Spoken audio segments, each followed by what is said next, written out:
আজ এত দেরি করে কাজে যাচ্ছিস কেন? কালকে রাতে নদীর ঘাট থেকে ফেরবার পর থেকে শরীরটা কেমন খারাপ লাগছিল, তাই আজকে ঘুম ভাঙতে দেরি হয়ে গেল গো। যদি শরীর ভালো না লাগে তাহলে আজ যাস না, বাড়িতে বসে বিশ্রাম কর। আমি একদিন কাজে না গেলে কত লোকসান হবে জানো? অন্তত ঘাটে গেলে 50-100 টাকা তো রোজগার হবে। একটা দিন কাজে না গিয়ে বিশ্রাম করলে কিচ্ছু হবে না, টাকা তো নষ্ট এমনিতেই হয়েছে। একদিন সংসারে টাকা না এলে কিচ্ছু হবে না। সামনের মাসে সুলেখার পরীক্ষা আছে, তার আগে সব বেতন দিয়ে দিতে হবে ওর কলেজে। এখন কাজে কামাই করা চলবে না মা। আচ্ছা বেশ, তোকে তো আর আমি আটকাতে পারবো না, অন্তত খালি মুখে না, কিছু খেয়ে যা। আজকে এমনিতেই অনেক দেরি হয়ে গেছে, এখন আর কিছু খাবো না। দুপুরবেলা পাঠিয়ে দিও সেই পান্তা ভাত আর পেঁয়াজ লঙ্কা। দিনের পর দিন শুধু পান্তা আর পেঁয়াজ লঙ্কা খেয়ে খেয়ে তোর চেহারার কি অবস্থা হয়েছে? শুধু পান্তা খেয়ে কি মানুষ বাঁচে? পান্তা খেয়েই তো বেঁচে আছি মা।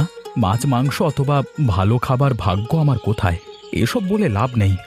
আমি চলি।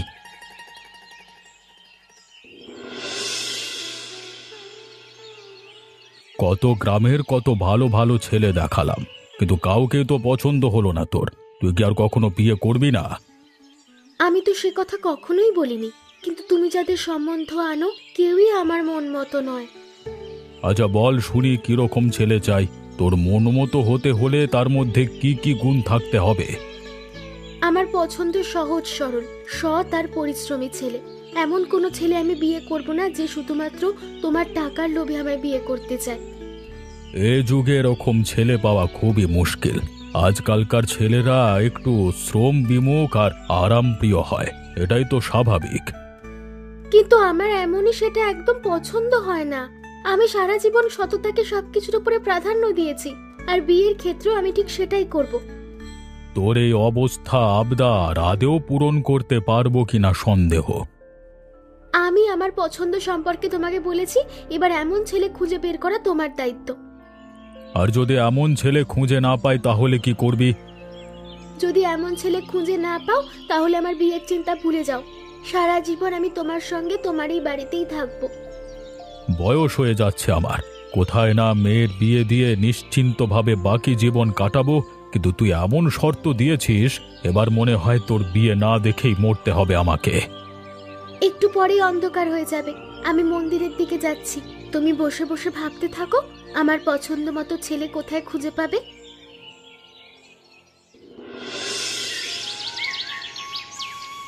কি গো রমেশ, বহুদিন পরে এলে। তোমায় তো আজকাল বাজারের দিকে একেবারেই দেখা যায় না। কি পেনোর পীর হয়ে গেছে নাকি? সারাদিন নদীর ধারে খেটে সন্ধ্যাবেলায় কাজ থেকে ফেরবার সময় শরীর এতটাই দুর্বল থাকে আর ইচ্ছে হয় না বাজারের দিকে আসবার। আমিও তাই ভাবছি, কোথায় একেবারে হাওয়া হয়ে গেলে। আজকে আসবার চিন্তা ভাবনা ছিল না, কিন্তু বাড়িতে কিছু বাজার দরকার, তাই ভাবলাম এসে নিয়ে যাই। খুব ভালো করেছো। বলো তাহলে কি কি লাগবে, এক্ষুনি দিচ্ছি সব। বেশি কিছু নয়, একটু ডাল, পেঁয়াজ, লঙ্কা, লবণ আর অল্প একটু ধনিয়ার গুঁড়ো, এগুলো সব দিয়ে দাও। হ্যাঁ, আর হিসেবটা খাতায় একটু লিখে রেখো, আমি আগামী মাসে সব পাওনা চুকিয়ে দেবো গো। আসলে হয়েছে কি ভাই, আমার ব্যবসাটা কিছুটা মন্দা চলছে। তা লোকে যে হারে বাকি লেনদেন করছে, তো মানে সব মিলিয়ে আমার খুবই ক্ষতি হচ্ছে। হ্যাঁ ইয়ে আমি বুঝতে পারছি, কিন্তু কি করব বলো? ঘাটে আজকাল লোকজন খুব কম আসা যাওয়া করে, হাতে একেবারে টাকা পয়সা নেই বললেই চলে। আমি আগামী মাসে সব পরিশোধ করে দেব। ক্ষমা করে নয়, ক্ষমা করো, কিন্তু এই মাস থেকে আমি বাকি দিতে পারবো না ভাই। আর যদি বাজার না করি তাহলে না খেয়ে থাকতে হবে তো। আমি নিজে তো সে কতদিন ধরে পান্তা খেয়ে পেট চালাচ্ছি। আমি তোমার অবস্থা বুঝতে পারছি, কিন্তু আমার সত্যি কিছু করবার নেই ভাই, তুমি বরং এসো। আচ্ছা ঠিক আছে, যেহেতু তুমি বাকি দিতে পারবে না, আমার আর কি করবার, আমি আসি। টাকা পয়সা নিয়ে আসেনি, সব এসে খালি হাতে ইয়ে নিতে যাতে সব ভিকে দিতে পারবেন। দান শিবির করে রেখেছি নাকি? হ্যাঁ, যাতে সব ভালো লাগে না। আজকাল তোর কলেজ থেকে ফিরতে এত দেরি হয় কেন? আমি একটা ছাত্র পড়ানোর কাজ নিয়েছি, কলেজ থেকে বেরিয়ে ওখানেই পড়াতে যাই। ছাত্র পড়ানোর কাজ নিয়েছিস? কার থেকে জিজ্ঞাসা করে? কেমন অদ্ভুত কথা বলছো! ছাত্র পড়ানোর জন্য আমার কারোর কাছ থেকে জিজ্ঞাসা করতে হবে কেন? আমি বা তোর দাদা কারোর থেকে অনুমতি না নিয়ে তুই ছাত্র পড়ানোর সিদ্ধান্ত নিয়ে ফেলেছিস। খুব সাহস বেড়ে গেছে, তাই না? আমি বুঝতে পারছি না, আমি কোনো ভালো কাজ করলেও সবসময় সেটাকে তুমি খারাপ চোখে দেখো কেন? ছাত্র পড়ানো কি দোষের কিছু? দোষের কিছু নয়, কিন্তু উপযুক্ত মেয়ে লোকের বাড়িতে ছেলে পড়াতে যাবে একথা তারাই জানাজানি হলে আমাদের মান সম্মান থাকবে না। সমাজে কে কি ভাবলো সে দিয়ে তো আমাদের সংসারটা চলবে না মা। দাদার একা রোজগারে সংসার চালাতে হিমশিম খায়ও, তাই আমি ভালোর জন্য এই কাজটা করার সিদ্ধান্ত নিয়েছি। তুই পড়াশোনা করছিস ভালো কথা, কিন্তু এত শিক্ষিত হওয়া ভালো নয় যে সমাজে তোয়াক্কা করবি না। তুমি তো সারা জীবন সমাজের চিন্তা করেছো, বিনিময়ে তোমাকে সমাজ একবেলা ভাত খাইয়েছে। খুব বার বেড়েছে না তোর? রমেশকে বলেছিলাম এত পড়াশোনা না করিয়ে বিয়ে দিয়ে দে, কিন্তু আমার কথা তো শুনলো না। আমি ভেবেছিলাম তুমি খুশি হবে, কিন্তু তোমার থেকে এমন কিছু আশা করাটাই ভুল। ভুল তো আমার, এত কষ্ট করে মানুষ করে এখন আমাকে কথা শুনতে হচ্ছে। তোমার সঙ্গে কথা বলে আমার সময় নষ্ট হচ্ছে, আমি গেলাম।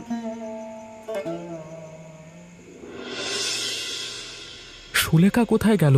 আজকে কাজ থেকে ফিরে ওকে কোথাও দেখতে পেলাম না। খাবার খেতে বসেও তো দেখতে পেলাম না। ওর শরীর ঠিক আছে তো? আর বলিস না, আমার সঙ্গে ঝগড়া করে খাওয়া দাওয়া না করে ঘরে শুয়ে পড়েছে। ঝগড়া? তোমাদের মধ্যে আবার কেন ঝগড়া হলো? ওকে জিজ্ঞাসা করলাম কলেজ থেকে ফিরতে দেরি হয় কেন, বলে কিনা ছাত্র পড়ানোর কাজ শুরু করেছে। এটা তো খুবই ভালো কথা। ছাত্র পড়ানো তো খুব সম্মানের কাজ। তোর আশকারাতেই ওর অভ্যেস খারাপ হয়ে যাচ্ছে। ওরে সব কাজে ওকে আশকারা দিস না। কিন্তু মা, সমস্যা কোথায়? ছাত্র পড়ালে চারিদিকে ওর সুনাম হবে। লোকে বলবে রমেশ নিজে পড়াশোনা করতে না পারলেও বোনকে উচ্চশিক্ষিত করেছে। কিন্তু তাই বলে উপযুক্ত মেয়ে লোকের বাড়ি বাড়ি গিয়ে ছাত্র পড়াবে আর মান সম্মান থাকবে আমার? মা, তুমি অহেতুক এত চিন্তা করছো। অহেতুক নয়, সুলেখার যথেষ্ট বয়স হয়েছে, এখনই দরকার একটা ভালো ছেলে দেখে ওর বিয়ে দেওয়া। কিন্তু আমাদের যে অবস্থা। আমারও খুব ইচ্ছে হয় একটা ভালো ঘরের ছেলে খুঁজে খুব ধুমধাম করে আমার বোনের বিয়ে দেব, কিন্তু আমার তো আর সেই সামর্থ্য নেই মা।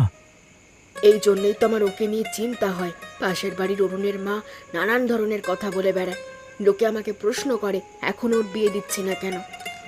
একটু ধৈর্য ধরো মা, আমি নিজের স্বপ্ন দিয়ে চেষ্টা করে যাচ্ছি আমার পরিস্থিতির পরিবর্তন করবার। একদিন আমাদের ভাগ্য বদলাবে, অবশ্যই বদলাবে, তুমি দেখে নিও।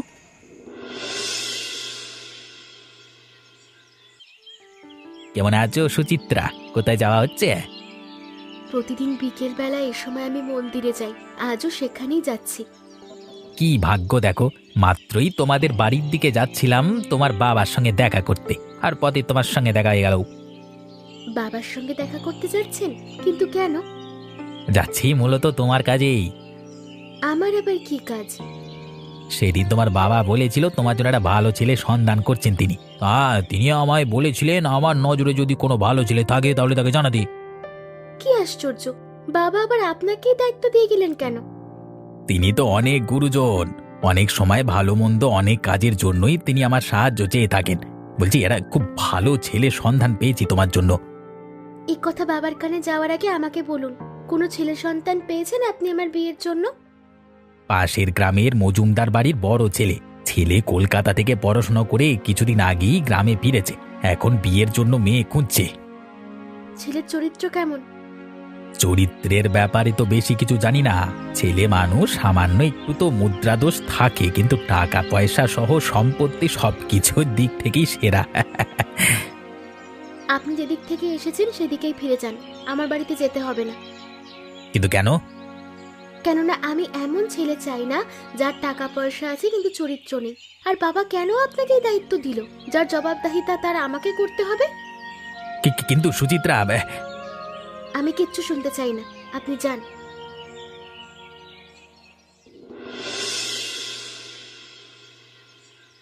রমেশ, এই রমেশ, কোথায় তুই? এক্ষুনি বাড়ির ভেতর থেকে বের হ। মোড়ল সাহেব, আপনি এত সকাল সকাল আমার বাড়িতে, আর আপনি এত রেগে আছেন কেন? নাটক করছিস আমার সঙ্গে? তুই জানিস না আমি কেন রেগে আছি তোর উপর? বাবু, আমার ছেলে কি কোনো দোষ করেছে?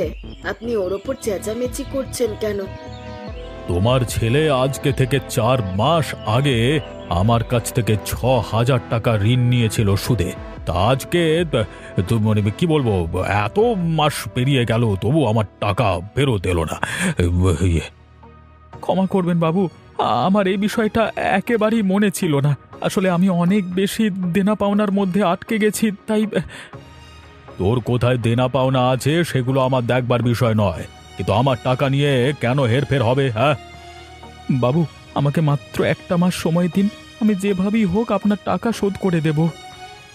1 মাস তো দূর, 1 দিনও সময় দেওয়া যাবে না। এক্ষুনি আমার টাকা ফেরত চাই। বাবু, এতগুলো টাকা আমি এখন কি করে শোধ করব? সেসব আমি জানি না। আজকে যদি আমি সব টাকা না পাই আমার, তাহলে তো পুরো বাড়ি ঘর সব জ্বালিয়ে দিয়ে যাব।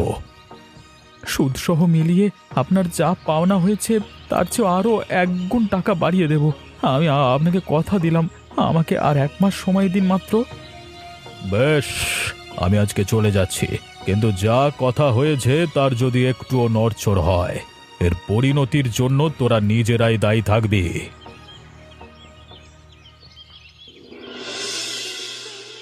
কেমন আছো সুলেখা দিদি? আমি কেমন আছি তুই জেনে কি করবি? তুই নিশ্চয়ই ভালো আছিস। এভাবে কথা বলছো কেন দিদি? তুমি কি আমার ওপর কোনো কারণে রাগ করেছো? তোর ওপর অভিমান করব কেন? আমাদের হতদরিদ্র লোকদের খেয়াল যোগ্যতা আছে তোদের মতো ধনী লোকদের ওপর অভিমান করার? তোমার আর আমার মধ্যে আবার উচ্চ আর নিম্নের হিসেব নিকেশ কখন থেকে শুরু হলো? তুমি তো ভালো করেই জানো আমি এসব চিন্তা ভাবনা করি না। যতই আমরা এগুলোকে আড়াল করি, দিন শেষে তো তফাৎটা এসেই যায় রে। তুমি আগে আমার সঙ্গে কখনো এভাবে কথা বলোনি। বলো না, আমার দ্বারা কি কোনো ভুল হয়েছে? তোর বাবার সঙ্গে কখনো আমার সরাসরি দেখা হয়নি। যদি দেখা হতো তবে জিজ্ঞাসা করতাম দরিদ্র মানুষের বুকের ওপর পাড়া দিয়ে উচ্চতায় যেতে কেমন লাগে। মানে? আমার দাদা তোর বাবার কাছ থেকে সুদের বিনিময়ে কিছু টাকা ধার নিয়েছিল এবং সেগুলো শোধ করতে পারেনি, তাই তোর বাবা সেদিন এসে আমাদের বাড়িতে হুমকি দিয়ে গেছে। কিসের হুমকি দিয়েছে বাবা তোমাদের? ভুলে গেছে যদি আগামী 1 মাসের মধ্যে সুদের সব টাকা শোধ করতে না পারি তাহলে আমাদের বাড়ি ঘর জ্বালিয়ে দেবে। আমি বিশ্বাস করতে পারছি না বাবা এমনটা করতে পারে। দাদা রাতে ঘুমোতে পারে না, এই বুঝি তোর বাবা এসে সব জ্বালিয়ে পুড়িয়ে দিয়ে গেল। আমি এ বিষয়ে কিছুই জানতাম না দিদি, আর জানলেও তুই কিছু করতে পারবি না। ছাড় এসব। কিরে রমেশ, আজকে এত সকাল সকাল এখানে গাড়ি যাসনি? না গো, মাথায় 1000 রকমের চিন্তা নিয়ে কাজকর্ম কিছুই ভালো লাগছে না। কিসের এত চিন্তা ভাই? আমাকে বল, কি হয়েছে? সে কিছু নয়, তোমার জেনে কোনো লাভ নেই। আরে এখানে লাভ লোকসানের কথা কেন আসছে ভাই? আমাকে বলে তো দেখ, কি সমস্যা আমি সমাধান করে দেব। আসলে চিন্তাটা হলো মোড়ল বাবুর কারণে। তার কারণে তোর এত চিন্তা? তাহলে নির্ঘাত টাকা পয়সার কিছু লাফড়া হয়েছে, তাই না? ঠিকই ধরেছ, বাসায় তাকে তার থেকে সুদের বিনিময়ে কিছু টাকা ধার নিয়েছিলাম, আর মাত্র 15 দিন সময় আছে আমার হাতে। এর মধ্যে সব টাকা পরিশোধ করতে হবে। এ সর্বনাশ! মোড়লের টাকা পরিশোধ না করতে পারলে পরিণতি জানা আছে আশা করি। হ্যাঁ, সে কথা আমার অজানা নয়। কারোর থেকে টাকা ধার নেওয়ার চেষ্টা করেছো? আমার অনেক দেনা জমে আছে। আমাকে কে টাকা দেবে বলো? তুমি চাইলে আমি তোমাকে সাহায্য করতে পারি। সত্যি বলছো? তুমি আমাকে সাহায্য করবে? অবশ্যই, কিন্তু ব্যাপার হলো আমার সাহায্যের বিনিময়ে তোমাকে আমার কিছু দিতে হবে। আমি গরিব মানুষ, আমি তোমাকে কি বা দেব? মোড়লের সুদের সব টাকা তোমার হয়ে আমি শোধ করে দেব, কিন্তু তার বিনিময়ে তোমাদের বাড়ির জমিখানা আমাকে একটু হ্যান্ড ওভার করে দিতে হবে। ইংলিশ। কিন্তু ওই জমিটা ছাড়া তো আমার আর কিছুই নেই, ওটাই আমার শেষ সম্বল। দেখো, আমি তোমাকে বিপদ থেকে রক্ষা করবার জন্য একটা উপায় বললাম। এখন তুমি যদি রাজি থাকো তবে বেশ, আর নয়তো ভাবতে থাকো কি করে এত টাকা পরিশোধ করবে।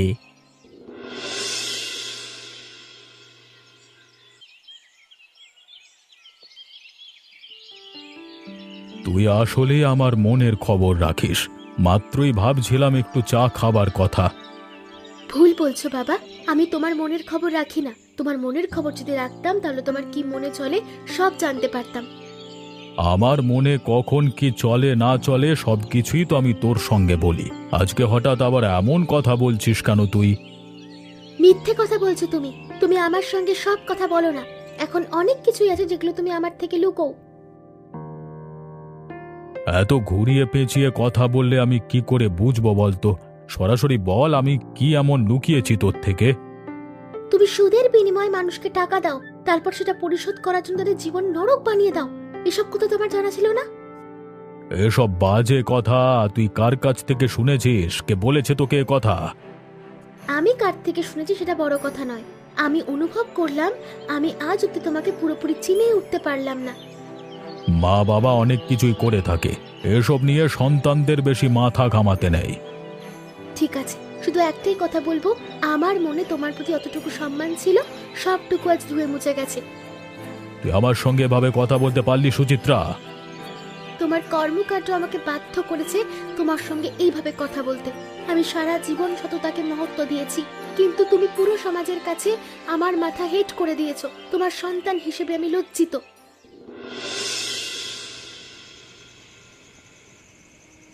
আজ সকাল সকাল কোথায় বেরিয়ে গেলি? সারাদিন পর বাড়ি এলি, ঘরে এসে বসে আছিস, কিছু হয়েছে? কষ্ট করে হলেও কোনোভাবে আমাদের দিন যাচ্ছিল, কিন্তু এখন মনে হচ্ছে এক নিমেষেই কেমন জীবনটা এলোমেলো হয়ে গেল। আর মাত্র 2 সপ্তাহ হাতে আছে, টাকার ব্যবস্থা কিছু করতে পেরেছিস? মা, তোমাকে আমি এখন একটা কথা বলবো, মন শক্ত করে আমার কথাটা শোনো। কি কথা? বাজারে যে মুদির দোকানি সুরেশ আছে, সে বলেছে সে আমার হয়ে মোড়লের সব টাকা শোধ করে দেবে। সুরেশ? কিন্তু ও তোর হয়ে এতগুলো টাকা শোধ করবে কেন? স্বার্থ ছাড়া তো কেউ কারোর জন্য কিছু করে না। কেমন শর্ত? টাকা পরিশোধ করবার বিনিময়ে আমাদের বাড়ি আর এই জমিটা ওর নামে লিখে দিতে হবে। এ কেমন শর্ত? বাড়ি যদি ওর নামে লিখে দিই তাহলে আমাদের তো কিছুই থাকবে না। জানি মা, কিন্তু আমার কাছে আর কোনো উপায় ছিল না, তাই আমি ওর এই শর্তে রাজি হয়ে গেছি। রমেশ, এত বড় সিদ্ধান্ত নেওয়ার আগে তুই আমার সাথে একবারও কথা বলার প্রয়োজন বোধ করলি না? জানি তোমার আমার উপর খুব রাগ হচ্ছে, আর এটাই স্বাভাবিক। এখন আমরা থাকবো কোথায়? আপাতত ঘাটে আমার নৌকাতে থাকা ছাড়া আর কোনো উপায় নেই গো। আজ আমি সত্যিই খুব হতাশ, আমি তোর থেকে এমনটা আশা করিনি। আমাকে ক্ষমা করে দাও মা। তুই তো সিদ্ধান্ত নিয়েই নিয়েছিস, এখন আর ক্ষমা চেয়ে কি হবে? তোর যা ইচ্ছে তাই কর। রমেশ, বাড়িতে আছো? এগে সুরেশ, তুমি রমেশের বাড়িতে কি করছো? আর রমেশ কোথায়? এ বাড়ি এখন আমার, আর রমেশের নেই বাবু। আমি এই বাড়ি আমার নামে, মানে রমেশ আমার নামে এই বাড়িটা লিখে দিয়ে গেছে। কি সব কথা বলছো?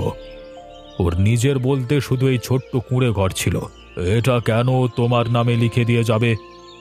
আপনার জন্যই সব কিছু করলো, আপনি কিছু জানেন না। এত পেঁচিয়ে কথা না বলে সোজাসুজি বলো পুরো ঘটনা।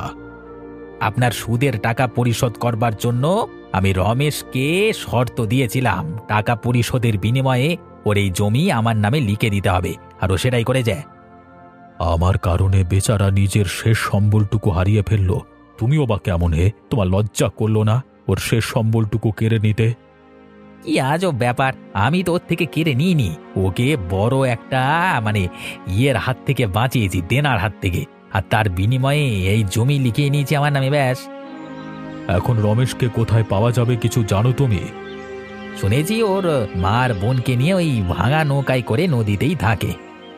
আমি কত বড় পাপ করেছি, আমার কারণে 3টে মানুষের মাথার উপর থেকে ছাদ হারিয়ে গেছে। আমি এক্ষুনি গিয়ে রমেশের কাছে ক্ষমা চাইব। আপনার ক্ষমা চাওয়ায় বিশেষ কোনো লাভ হবে না, আপনার ক্ষমা চাওয়া তো ওদেরকে সবকিছু ফিরিয়ে দিতে পারবে না। আমি যেহেতু ওদের কাছ থেকে সবকিছু কেড়ে নিয়েছি, ফিরিয়ে দেবার দায়িত্ব আমার, আর কিভাবে ফিরিয়ে দেব সেই ব্যবস্থা আমি করছি। বাবু, আপনি এখানে? তোমার বাড়িতে গিয়েছিলাম, সেখানে সুরেশ বলল তোমরা নদীর ধারে থাকো এখন, তাই ছুটে এলাম। ওই বাড়ি এখন আমাদের নেই বাবু, ওই বাড়ি আমি সুরেশের নামে লিখে দিয়েছি। সবকিছু শুনেই তোমার কাছে ছুটে এলাম রমেশ, আমি কোন মুখে তোমার কাছে ক্ষমা চাইব বুঝতে পারছি না। আপনি আমার মতো সামান্য একজন মাঝির কাছে কেন ক্ষমা চাইবেন? কেননা আমি তোমার সঙ্গে অন্যায় করেছি, ঘোর অন্যায়, কিন্তু আমার মেয়ে আমার চোখ খুলে দিয়েছে। আমাদের ভাগ্যে এমন সর্বশান্ত হওয়াই লেখা ছিল, আপনি আফসোস করবেন না, আমাদের মনে আপনাদের জন্য কোনো ক্ষোভ নেই। আমি তোমাদের সঙ্গে এত অন্যায় করেছি, কিন্তু তারপরও তোমরা আমায় এত সহজেই ক্ষমা করে দিলে রমেশ। ক্ষমা মানুষের একটি মহৎ গুণ। ক্ষমা আছে বলেই পৃথিবী এখনো সুন্দর। বেশ, এখন আমি আমার একটা সিদ্ধান্ত জানাবো, আর তুমি কিন্তু না করতে পারবে না রমেশ। আচ্ছা বেশ। আমি আমার মেয়ের জন্য একজন সৎ এবং নিষ্ঠাবান ছেলে খুঁজছিলাম, আর তুমি ঠিক তেমনটাই। তা আমি চাই তোমার সঙ্গে আমার একমাত্র মেয়ের বিয়ে দিতে। আমার মতো সামান্য একজন মাঝির সঙ্গে বিয়ে দিয়ে নিজের মেয়ের জীবন নষ্ট করবেন? তুমি বলো তুমি বিয়েতে রাজি কিনা। তোমার জীবনের সব সুখ শান্তি ফিরিয়ে দেওয়ার দায়িত্ব আমার। আপনার মেয়ে যদি আমার ছেলের বউ হয়, সে তো আমাদের সাত কপালের ভাগ্য। বেশ, আমি আপনার মেয়েকে বিয়ে করব, কিন্তু শুধুমাত্র একটা শর্তে। কেমন শর্ত? আপনাদের আমাদের সঙ্গে বসে এই নদীর ধারে পান্তা আর পেঁয়াজ লঙ্কা খেতে হবে। আমাদের মধ্যকার ভেদাভেদ মিটলে তবেই না সম্পর্ক গড়ে উঠবে। অবশ্যই, আজকে থেকে আমরা সবাই একটি পরিবার। চলো তাহলে হয়ে যাক নদীর পাড়ে পান্তার ভোজ। এমনই মজার মজার সব গল্প দেখতে আমাদের চ্যানেলটিকে সাবস্ক্রাইব করতে ভুলবেন না।